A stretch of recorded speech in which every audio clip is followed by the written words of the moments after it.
Bashar al-Assad, the desperate despot, has been put in the dam and the cast into Damascus, although unlike his ruler like Colonel Gaddafi, when he got booted out, he didn't have to put the ass into it as well.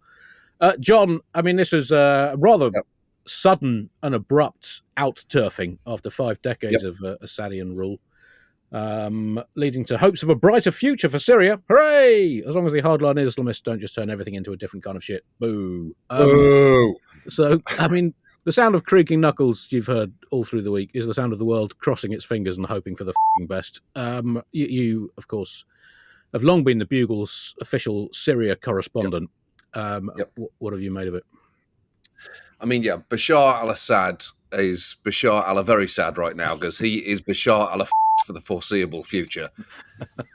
A man who we were, frankly, no strangers to talking about on this podcast, Andy. The undisputed, I'd argue, number one dick from Damascus is gone. Statues of the big man have been getting pulled down all over Syria, sometimes dragged through the streets, sometimes set on fire. And in Latakia, tied to the back of a truck with people riding around on top of it, like it was one of those inflatable donuts that you tie to the back of a boat, which I thought was a very nice twist on the form when it comes to toppled dictators. They were even using the statue's outstretched arms as something to cling onto. And I do think that is something a sculptor should bear in mind when they're designing the statue of a strongman, because how will it look standing up is a good question.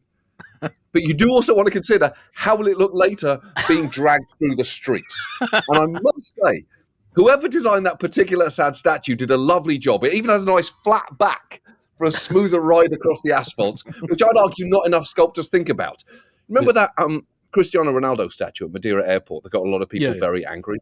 Yeah, I admit it didn't look great standing up, but maybe, just maybe, the artist was primarily focusing on how it would look one day tied to the back of a Ford F-150 if he went on to miss a crucial penalty in a World Cup final. And honestly, I think it might have looked great. Sadly, it was replaced before we got to find out. I'll tell you who's good at making it work both ways. Michelangelo. Michelangelo's David looks good on a plinth, and I do think would also look equally good with the people of Florence riding around on its back. Michelangelo was good with a chisel, Andy. I don't think I'm going out on a limb saying that. No, absolutely not. You know this personally, Andy, because you got that bust of Greg Davis for winning Taskmaster this year. That bust for me also goes 2 for 2 like Michelangelo. It would look just as good towering over a capital city as it would set on fire as Greg ran for his life. That's why it's a good trophy. Both of those hypotheticals with a more than 80% chance of coming true. No, Assad was in power since the year 2000, Andy, and you're a fan of statistics to a genuine character. Is a score of 24 years a decent return for a dictator, bearing in mind that he was nearly caught out on 11 during the Arab Spring, but managed to survive and add 13 more to his tally? It's not a great score, but not historically shabby. I believe his dad got to 29 before being caught and bowled by a heart attack, so I'm sure I had one eye on beating that score, but he couldn't do it. Yeah, but they put on 50 between them, which, you know, I mean, I had a 50 partnership with my own son in a village cricket match last year, and I can tell you how satisfying that was in terms of the father-son bonding. So for the Assads between them to have clocked up more than half a century in power. Yeah, it's not bad. I mean, and also, I guess, like you said, 24 years. I remember thinking when Gaddafi was toppled and had that metal bar shuffle where metal bars are not entirely designed to go, that there must have been a moment during that as he just attempted to relax as much as was possible in the circumstances that he thought, yeah, fair play, I had this coming. On balance, I reckon I'm still up. So who was Bashar al-Assad? Well, in short, he was an arsehole. And to be fair, he remains an arsehole, just an arsehole who doesn't live in Syria anymore. His dad, Hafez al-Assad, died on June 10th, 2000, and Bashar took over only after the constitution of Syria was apparently amended, because previously the minimum wage requirement to be president had been 40, but it was suddenly lowered to 34. And you will never guess how old Bashar al-Assad was at that time. And I'll give you a clue. It wasn't 33, right, and it wasn't 35, but it was somewhere between those two numbers. Okay. Which means, Andy, he's not just a dictator, he's a Nepo dictator, which is the worst kind. He didn't even earn his power with a coup. He earned it with his dad dying and a suspiciously fast and specific constitutional amendment. Classic Nepo dictator move. Oh yeah, you say he came to power June 2000 with originally proclaimed a liberal democratic agenda, and whilst this coincided with a significant upturn in the performances of the England cricket team, who defeated West Indies at home, then won away in Pakistan and Sri Lanka the following winter, it didn't pan out quite so well long term. Within a year, Assad had started cracking down on press and political freedom, and England lost the 2001 Ashes very heavily to Australia. So, I mean, change, as so often the case, it's an ephemeral beast. Yeah. History's complicated. The Assads are apparently in Russia right now, and the Russian government said that Assad had stepped down as president following a personal decision. And I guess that's technically true, although that careful phrasing is leaving an awful lot of context out. I'd argue it was less a personal decision of his and more a personal decision of millions of Syrians. But again, technically their statement not inaccurate. I guess you could also argue that he made a personal decision to step down rather than in all likelihood be thrown in prison or murdered in the streets, because it does seem like Assad went with the signature dictator move of flying out of his country in the middle of the night after securing a bunch of assets approach. It's one that many have favoured over the years, and you can, to be fair, probably see why. In terms of how they go out, now you already mentioned him. I think it feels that most dictators have a sliding scale of preference, with Gaddafi's exit probably being the lowest of the low end. It really felt like many of them saw what happened to Gaddafi and thought, okay, I see that. So honestly, anything but that is going to be a win for me. Yep. Anything north of being publicly stabbed in the anus with a bayonet, and I'm playing with the house's money. And when I say house's money, I of course mean my country's money embezzled over a number of decades.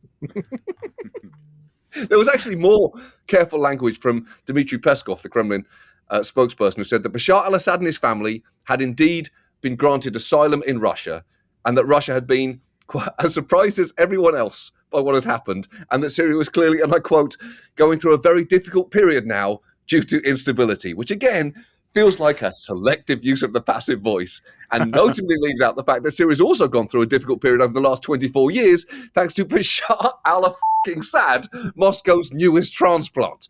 Because the man's record over a quarter of a century in charge isn't great. Anti-ethnic cleansing, check. War crimes, including the use of chemical weapons, check. Holocaust denial, checkity check on that one, Andy. Apparently in December last year, Assad claimed there was no evidence of the killing of 6 million Jews during the Holocaust, which is hard to take from anyone, especially a trained optometrist.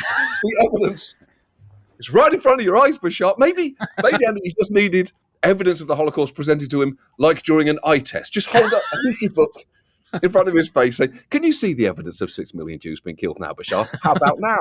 How about now? Is it clearer with your left eye or your right, Bashar?"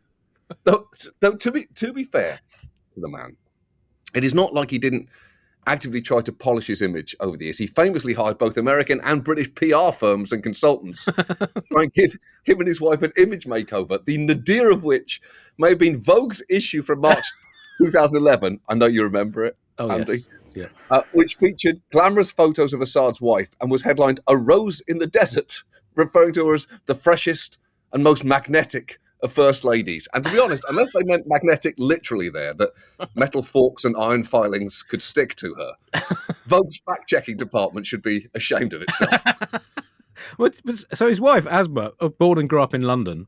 Yes. And her father was a cardiologist at the Cromwell Hospital in London. And if having a father who worked at somewhere named after Oliver Cromwell didn't send some pretty strong warnings about what happens to leaders when they lose power, then I don't know. I don't think anything could have done, really. I mean, in terms of Assad, John, he promised to launch, when he came to power, he promised to launch our own democratic experience, which I guess in a way he did, just with more murder, chemical weaponry, and state brutality than a lot of democratic experiences tend to go. I guess it's like one of those Christmas experiences where the Santa Claus is obviously a bored 42-year-old divorcee and a fake beard, and the magical winter wonderland is a deflated bouncy castle with cocaine instead of snow, and the nativity scene is graphically realistic, visually and sonically. It's just not what you want. It's not saying it's not a Christmas experience. Yes. It's just not the ones that you want to take your little kids to. Yeah, it's the Wonka experience, the Scottish Wonka experience of democracy. One of the many reasons I'm so glad that we have a chance to talk about this now, Andy, is because we talked a lot about Assad in the past, and it is nice to kind of bookend all of the incredible information that came out about him back then, including, I'm sure we all remember that leak showing his iTunes purchases, including songs by LMFAO and Right Said Fred. Still one of my favourite things that I've ever learned about a murderous strongman, because you tend to associate despots with musical grandeur, don't you? Hitler, famously a big old Wagner fan. What you do not expect, necessarily, is for a palace outside Damascus to be echoing to the vocals of Red Foo and Sky Blue, singing Party Rock Anthem from LMFAO's masterpiece album, Sorry for Party Rocking. I believe the only album in musical history whose title preemptively apologised for one of its tracks. And that's not even getting into Right Said Fred. The fact that Assad liked them so much, it actually inspired me, Andy, to the point that in the first year of Do It Last Week Tonight, when we were doing a story about Assad, I actually flew Right Said Fred over to New York to do a version of I'm Too Sexy with the lyrics changed to insult Assad.